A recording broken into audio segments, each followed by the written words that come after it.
A cyclist friend of mine asked me how he could improve his hill climbing in cyclocross. I asked him if he did any strength training, and he said no, just group rides. That's where I would start, I told him. We add strength training to all of our clients' training plans because it works on so many levels. So, we're going to talk today about why and how you should add strength training to your training and dispel 5 misconceptions about strength training for cycling. Welcome to the Simple Endurance Coaching's Unleash Your Everyday video podcast. I'm Paul Worlowski, head coach and owner of Simple Endurance Coaching, and each week we talk about one thing that's working for everyday cyclists and runners to empower ordinary people to achieve extraordinary fitness and performance. Subscribe to the podcast and sign up on the website, simpleendurancecoaching.com, for a free core strength and stability video. Here is this week's podcast. Cyclists should do strength training for a lot of reasons.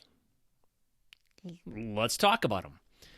It improves your cycling power and endurance because you can put more force on every pedal stroke. More force means increased speed and efficiency. It can help, full body strength can help prevent injuries. If you are stronger, those kind of repetitive overuse injuries that we get from running and cycling, we can prevent those. Because strength training will improve core stability and balance, you'll simply be stronger in your hips and your torso and your shoulders. Strength training will increase bone density, which we as cyclists lose because we don't have any force against the ground like running does. You can also improve your fat burning potential because you build lean muscle mass. And you can strengthen kind of functional movement patterns. For instance, pushing things over your head or pushing things away or pulling things to you or hinging or squatting. That's all functional movement. And strength training can improve all of those. For our purposes, as endurance athletes, there's really 4 kinds of strength training. One is simply resistance training for full body strength and power. This includes using dumbbells, barbells, bands, TRXs, any kind of tools you have, including body weight, to create resistance to push, pull, hinge, and squat against in order to build full body strength and power. A second type that is similar to number 1 is simply building core stability exercises. These are the kind of planks and movement patterns that build the stability so that you have core. For instance, you can hold yourself on your bike in a more comfortable and strong pattern manner. A third type is plyometric exercises where you are jumping or bounding. And the fourth is yoga. Yoga is a really good tool for building functional movement strength that doesn't put a lot of stress on your body.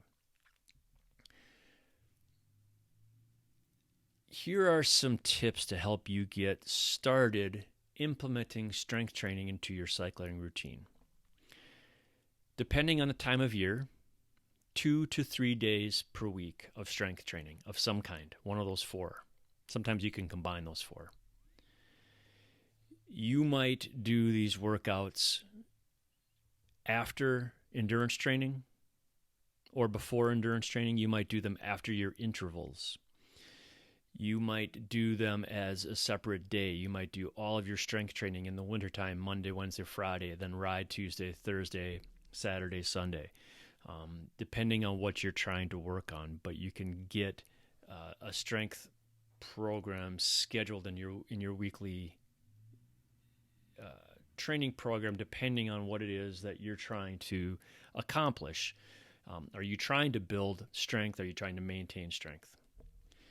You're looking at doing compound movements, which means that you are doing not just a bicep curl, but you are doing a bicep curl to a shoulder press, so that you're doing multiple movements that involve shoulder joints, hip and knee joints.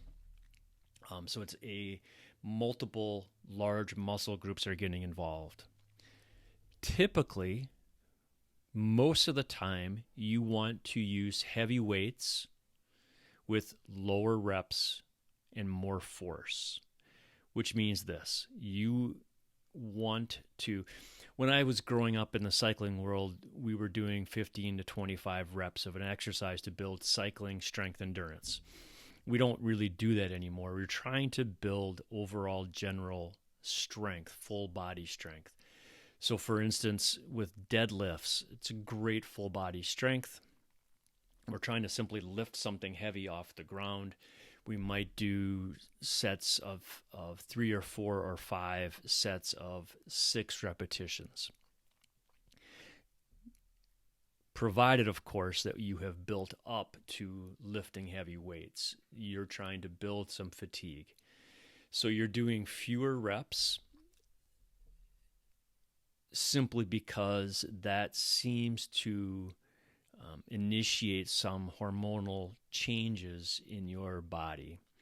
And you're trying to move those loads fairly quickly. You're not trying to jerk necessarily, because that can get you hurt, but you're trying to move the loads fairly quickly, especially as you get closer to race season. A simple format could be doing a goblet squat, where you're holding the weight against your chest and then you do a squat. So you're sitting back into a chair or onto a bench. Some kind of push, like a push-up or a chest press of some kind of pull, where you're doing a pull-up maybe, or a row, and then doing core strength. If you can do those 4 movements, that's a pretty good routine. Once you have a pretty good routine going, you can start to add some plyometrics or jumping, especially as you get closer to a season. Box jumps, bounding, single leg hops, back and forth movement.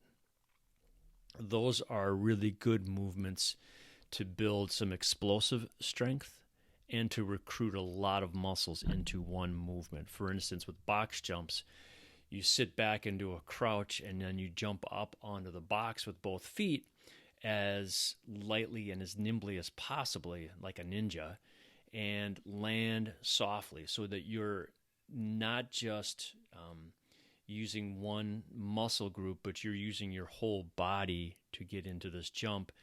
And muscles move either eccentrically, lengthening, or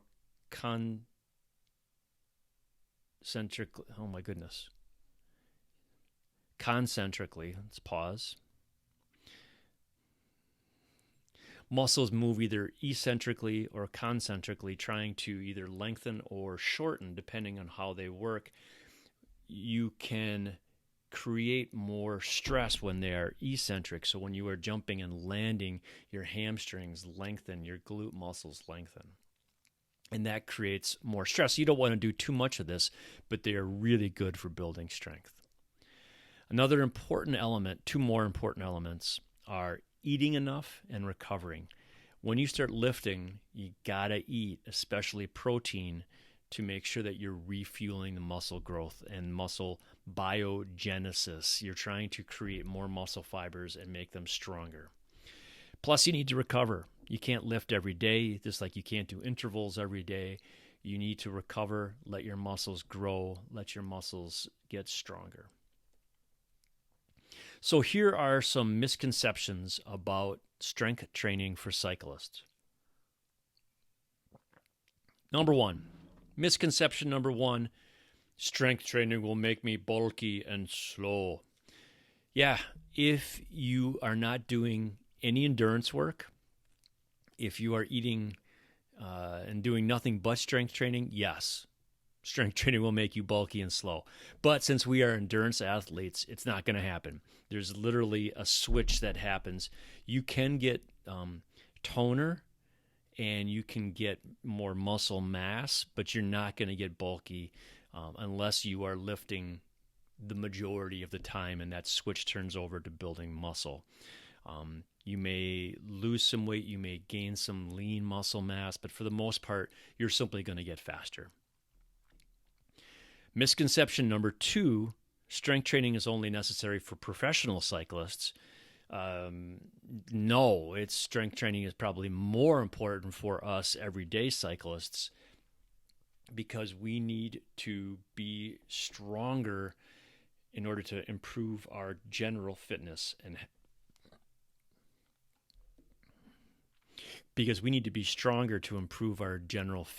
our health.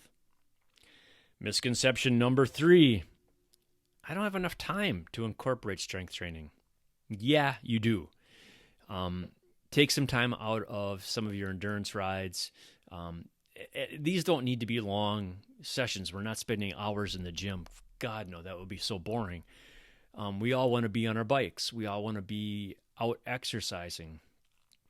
20 to 30 minutes is really all you need. When I'm in the gym, I am supersetting. I'm doing deadlifts and then rows, and then I'm doing bench presses and goblet squats, and then I'm doing something else. So I'm always alternating. I'm trying to maximize my time in the gym, and I'm done in 30 minutes. Sometimes in the winter time when I'm doing more deadlifts or more full body kind of heavy lifting, I might be 45 minutes, but that's it.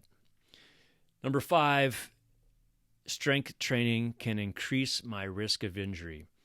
This one can be true depending on how you lift. If you go and don't warm up and you start lifting a lot of pounds off the ground, yeah, you might hurt your lower back. You might strain yourself. But if you lift correctly, you are actually going to start preventing injuries that happen on the bike from overuse. So in the long run, you are going to be reducing the risk of injury. So here's what the research says about strength training for cycling. Number 1, there is significant improvement in power output, endurance, speed, and overall performance. There can be a 13% increase in maximal power output compared to those who only did traditional cycling. There was improvement, number 2, in their muscular strength, but also in cycling economy. And like we just mentioned, number 3, it helps reduce the risk of injury by strengthening muscles and improving the stability around your joints. Thank you for watching this edition of the Simple Endurance Coaching video podcast, Unleash Your Everyday Athlete. I'm Paul Werlowski, head coach and owner of Simple Endurance Coaching. Find the full article on my blog linked in the notes below. And get a free core strength and stability training video when you opt in to receive my weekly articles from Unleash the Everyday Athlete about what works in endurance sports. Sign up for a virtual coffee so we can discuss your goals. You can ask questions and we can talk about making your endurance training more effective, fun, and simple with a capital S. Thanks, and I'll see you out on the road.